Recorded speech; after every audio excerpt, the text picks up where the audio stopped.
President Bola Tinubu urges young Africans to seek united, peaceful and prosperous continent.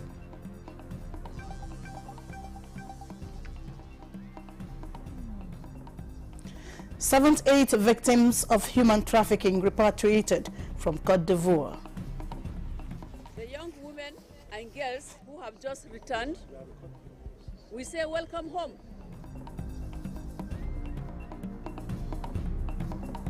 Thousands of Nigerian pilgrims airlifted to commence Hajj in Kingdom of Saudi Arabia.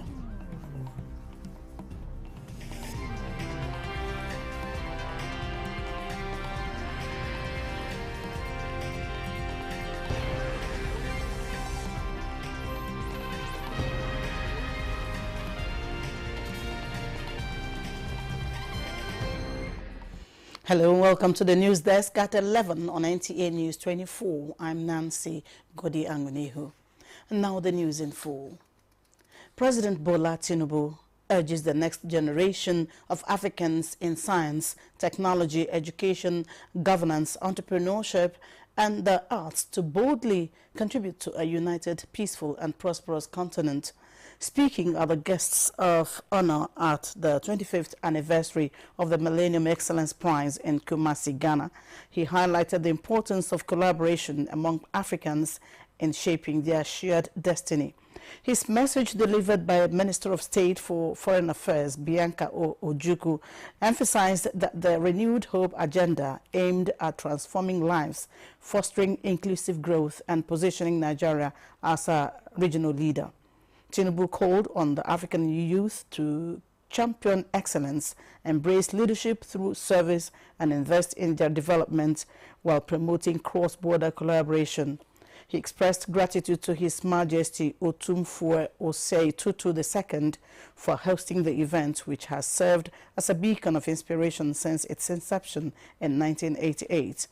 Ojukwu accepted a Lifetime Africa Achievement Prize on Tinubu's behalf, alongside other honorees. In a renewed demonstration of Nigeria's commitment to the fight against human trafficking, 78 victims have been repatriated from Côte d'Ivoire. Their return was facilitated by coordinated efforts of the Federal Ministry of Foreign Affairs, NAPTIP, and an indigenous airline. Awal Yusuf Jibo reports. They arrived home from Côte d'Ivoire with quiet relief, carrying the weight of shattered dreams and the hope of a second chance. 78 Nigerian victims of human trafficking rescued after harrowing experiences in their search for a better life. The young women and girls who have just returned, we say welcome home.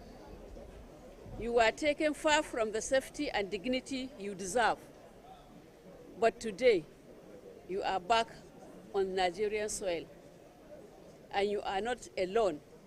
You are home, and this country stands with you. For these victims, the remorse is overwhelming. Their stories are reminders of the dangers that lie beyond deceptive promises. The moment I got there, I was now asking her, where is the supermarket that you told me that you are running? She said that is a lie, there is no supermarket, there is prostitution work. The next day, now take us to one village, say that we are going to be hustling in this village. Now say, which hustle? You promised us that we are going to be selling food in the restaurant. Now say that to make pain, he will call boys to kill us. We now keep quiet. As plans for their rehabilitation begin, stakeholders are urging relevant agencies to double up on preventive measures and also ensure perpetrators face the full wrath of the law. We mustn't be waiting for government for everything. So I decided to do that, and we continue to do that, to instill Nigerians into Nigerians that sense of belonging and pride in their country. Bringing them back is not a solution, but stopping them from going is the solution. While these 78 victims have made it home, NAPTIP says countless others are still trapped with time running out. In Lagos, Awal Yusuf Jibo, NTA News. Now, more than 5,500 Nigerian pilgrims to this year's Hajj have been so far airlifted to the Kingdom of Saudi Arabia. Correspondent Jamilu Ibrahim reports that the pilgrims are now busy with visitation to various holy sites in the city of Medina and its environs. Medina is the second holiest city in Islam and the first point of call for most pilgrims who visit the Kingdom of Saudi Arabia each year to perform Hajj. Nigerian pilgrims, among other contingents from across the world, have continued to arrive in the sacred city and have been warmly received and accommodated by the Nahakon officials and the hoteliers.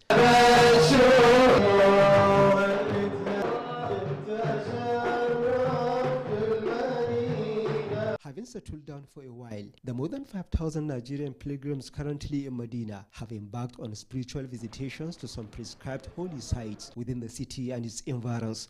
This is Masjidun Nabawi, the mosque of Prophet Muhammad sallallahu alaihi wasallam, located in Medina. It is the second holiest mosque in Islam. It tops the list of the holy sites that the pilgrims from across the globe visit each year as they set out for the pilgrimage. The sacred sites marked for the visitation in the Grand Mosque of Medina are the Prophet's grave and the graves of his two closest companions, Abu Bakr and Umar, as well as the Baqi'a cemetery, where many other companions of the Prophet and his wives were buried. The pilgrims also visit the revered Mosque of Quba, situated on the outskirts of Medina. The virtues of this mosque is that prayer in the mosque is having the reward of Umrah. And the next to it is that the mosque was built by the Prophet Muhammad sallallahu alaihi wasallam and his companion, and it is the first mosque built in Islam. Other sacred places that attract the pilgrims in the holy city of Medina are the mountain where the historic Battle of Uhud took place and the graveyard of the 70 martyrs of the Islamic war located there. Allah grant them Ajna Firdausi. Those of us after them, we will follow their good example. We will never deviate from Islam. What do you consider the major takeaway from this visitation? Major takeaway is sacrifice. These people sacrifice for Islam, so we should sacrifice for our country. The pilgrims, most of whom are first-timers, say they are thrilled with the spiritual visitation. The theoretical aspect of it that we've been hearing, we are here to see the practical aspect of it. I'm so glad, I'm so impressed, and to witness this. It strengthens our faith. It gives us the synergy. It gives us the strength to unite ourselves as Muslims. And it gives us the opportunity to pray for our nation. From the holy city of Medina in the Kingdom of Saudi Arabia, Jamilu Ibrahim, NTA News. Residents of border communities in Imeko Afon local government area of Ogun State are commending the federal government for lifting the ban on the supply of petrol to filling stations located within 20 kilometers to the border. Lukman Adefeso reports that this is equal to our circular by the National Security Advisor through the Comptroller General, Nigeria Customs Service, announcing waivers for 66 filling stations located within the border communities to supply petroleum products. Residents of border towns can now give a sigh of relief following the partial lifting of the ban by the federal government. Federal government approved 2 filling stations in Imeko town, one each in Ilara, Ojodon, and Ohumbe towns, which are already dispensing to the people. We received the fuel on Monday, and immediately when people heard about the announcement, they were so excited. We have to travel to Oyo to get fuel. Even to own generator, it is very difficult, but we are very grateful that the government now heard our cry. While appreciating the federal government for the reversal of the policy, stakeholders appealed to the federal government to allow more filling stations to dispense the products. I just want to thank the Almighty and the government of President Bola Ahmed Tinubu for giving us that relief. Our people have been suffering for the past 7 years, and we are buying a liter for 2,000 plus. Now, everybody is down, give a sign of relief. Even farmers, for them to use bulldozer to clear land, for them to use tractors to clear land, to make ridges, they have to go 20 kilometers before getting fuel. So now that the reverse is the case, you can see that agroeconomy business that this area is known for will be booming now. Member representing Yewa North Imekwa from Federal Constituency in the House of Representatives, Honorable Boyega Nasir Isiaka, in a statement recalled how he facilitated the reversal of the policy on the floor of the House and its engagement with stakeholders. Desperate attempt by a woman, Ihen Sekuen Miracle Obehi, who disguised with hijab to export large consignments of cocaine concealed in her private parts, stomach and false bottom of her handbag to Iran, has been thwarted by operatives of the National Drug Law Enforcement Agency, NDLEA, at the Port Harcourt International Airport, Rivers State.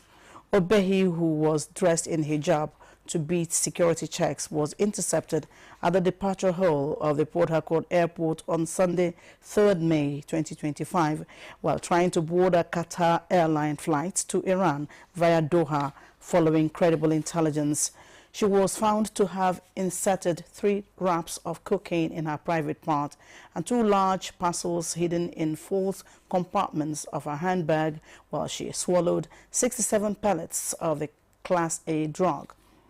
As a result, she was placed under excretion observation, and after 4 excretions that lasted days, she expelled the 67 wraps of the substance in her stomach. In like manner, NDLEA operatives at the Murtala Mohammed International Airport, Ikeja, Lagos, on Friday, the 9th May, intercepted a 22-year-old British national, Campbell Kaisra Kofi Johannes Slifer, coming from Thailand through Doha on Qatar Airlines flight, with 2 suitcases loaded with 35 parcels of loud, a strong strain of cannabis weighing 37.60 kg. In Niger State, NDLEA officers acting on intelligence on Wednesday, 7th May, intercepted a fuel truck and 3 other vehicles loaded with 246 bags of skunk, a strain of cannabis with a combined weight of 3,047 kilograms along Suleja, Kaduna Road. 4 suspects were arrested with the exhibits. Now, as the armed forces contend with contemporary internal and regional threats, the Nigerian Army War College is strengthening cultural relations to promote tolerance and respect and unity among other armies. Defense correspondent Ismail Musa reports that the Chief of Special Services and Programs, Nigeria Army, Major General Jamal Abdul Salam, who stated this at the War College International Day program, notes that the initiative will help ward off ethnic biases and by extension, serve as a non-kinetic means of tackling conflicts. Cameroon, with Chad, with Niger. In other operations, we operate with all other countries from Africa. So this is bringing us together, apart from operations in the cultural sphere of activities. The value of these international perspectives cannot be overstated, as they enrich learning, improve interoperability, and foster enduring defense partnership.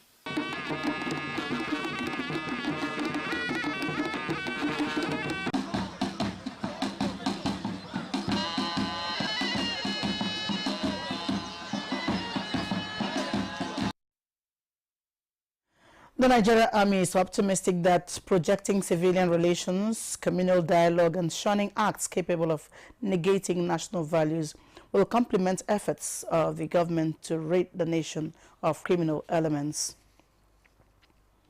This is the news at 11 on NTA News 24. More reports when we come back after this break.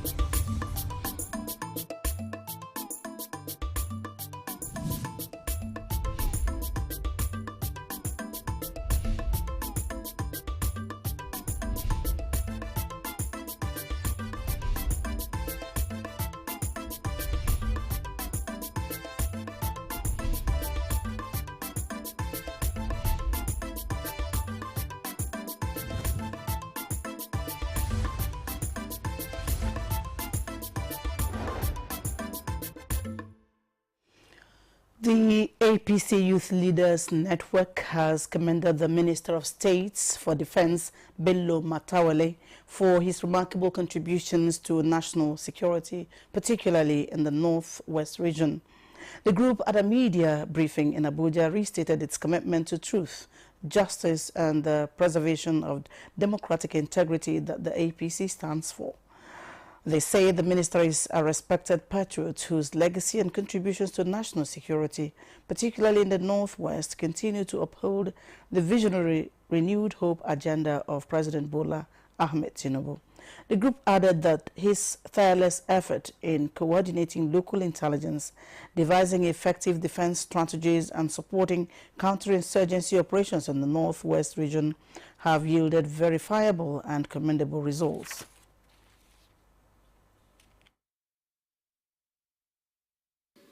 We affirm our unwavering support and confidence in President Bola Ahmed Tinubu, in the Minister of State for Defense, and all patriotic citizens that are working for the success of our nation.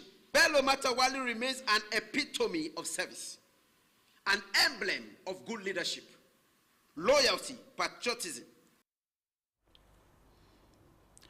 Tola, a national initiative that recognizing leadership excellence within Nigeria's public service, especially among executives in ministries, departments, and agencies, has organized a 2025 retreat in Abuja. Suleiman Abdul Wahab reports that the gathering brought together key stakeholders to explore strategies for institutional excellence and leadership development. The retreat started with a vibrant cultural display to celebrate participants and showcase Nigeria's rich heritage, setting a warm and engaging tone for the event.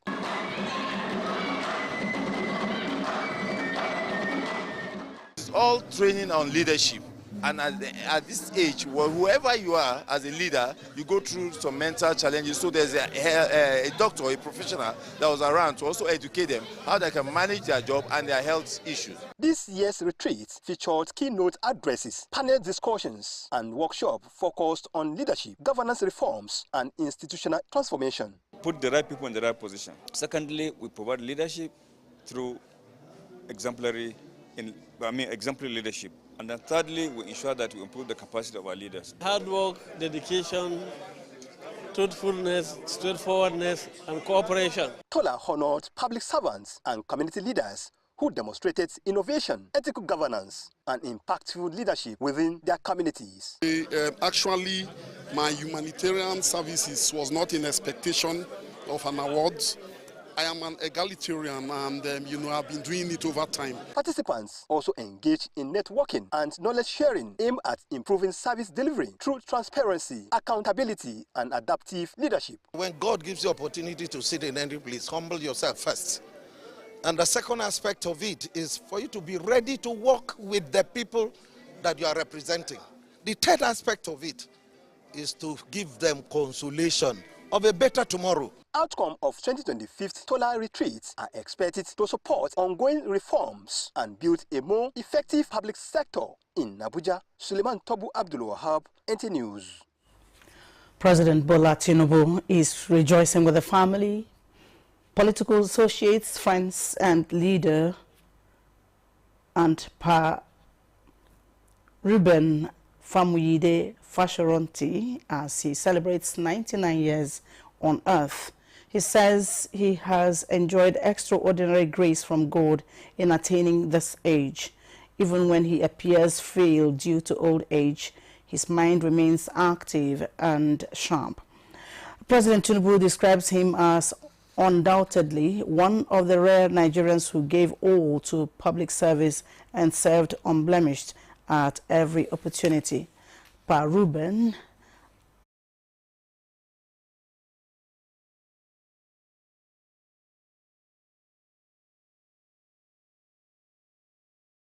his era, he joined Chief Obafemi Awolowo's Action Group.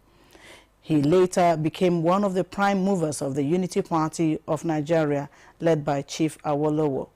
Throughout the sage's life, Baba Fashoronti remained one of his trusted allies. He served with honor as Commissioner of Finance in the government of our venerable leader, Michael Adekunle Ajasi, between 1979 and 1983 in Ondo State. During the military dictatorship, Fashoronti and his comrades at Afenifere and Nadeko stood firm and unbowed, which inspired and strengthened younger ones, President Tinubu says.